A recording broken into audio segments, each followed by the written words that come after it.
prospecting kalian gagal, gimana cara menyikapinya? Nah, ini balik lagi, menurut saya lagi, disclaimer ya teman-teman, yang namanya prospecting itu ya belum tentu berhasil ya. Kalau bisa 100% berhasil, itu bagus. Misalkan kita prospecting ke satu calon klien, ya langsung berhasil, dapat PO, dapat order, dipercaya, itu bagus, keren.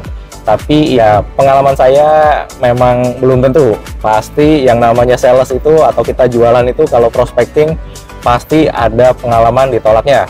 Balik lagi, ini menurut saya ya, pengalaman saya minimal. Tapi buat teman-teman yang prospecting selalu berhasil, good job, mantap. Keren. Teruskan teman-teman, berarti udah punya ilmunya, keren.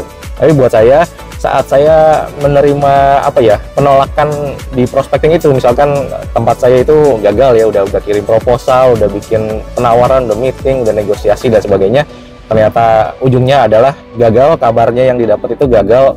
Mohon maaf PNS, tempatnya PNS belum bisa ikut di project kita nanti karena ada faktor ini misalkan, atau mungkin belum dikasih tahu faktornya, nanti diundang lagi deh kalau ada ini lagi gitu ya, kalau ada prospek project lagi gitu dan seterusnya. Nah, dapat kabar seperti itu kadang-kadang kita suka down ya teman-teman ya, rasanya aduh gue udah siapin proposal, udah meeting, capek-capek, udah nyediain waktu, nyediain tenaga, ternyata gagal gitu, dan tim gue juga udah capek, udah bantu bikinin proposal, ternyata hasilnya gagal, kita nggak jadi dapat projectnya. Kadang-kadang kecewa juga ya teman-teman ya, tapi itu wajar. Biasanya kalau saya pribadi yang saya lakukan adalah ya udah nggak terlalu kecewa banget, nggak usah baper banget, tapi ya kita tanya balik ke customernya gitu, terima kasih Bapak Ibu sudah ngasih kabar ke kita kalau kita belum berhasil, nggak apa-apa Bu, santai aja, tapi kalau boleh tahu kita boleh dikasih tahu nggak gitu, kenapa sih Bu kita gagalnya gitu, kenapa sih kita nggak dipilih, kira-kira boleh dikasih alasannya nggak Bapak Ibu, buat nanti perkembangan kita ke depan kita bisa improve lagi, kita bisa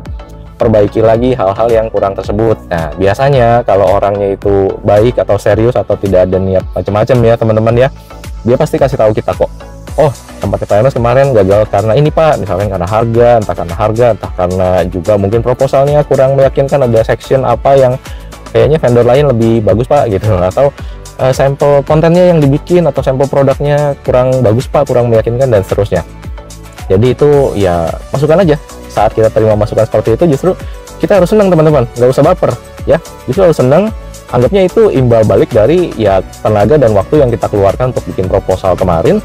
Ya kita bisa dapat informasi itu, masukan seperti itu, berarti buat nanti kita ke depan gitu loh, perkembangan kita ke depan bisa kita improve lagi, bisa kita perbaiki lagi teman-teman ya. Jadi itu sih menurut saya kalau dapat prospecting yang lagi gagal atau kurang beruntung lah ya teman-teman ya.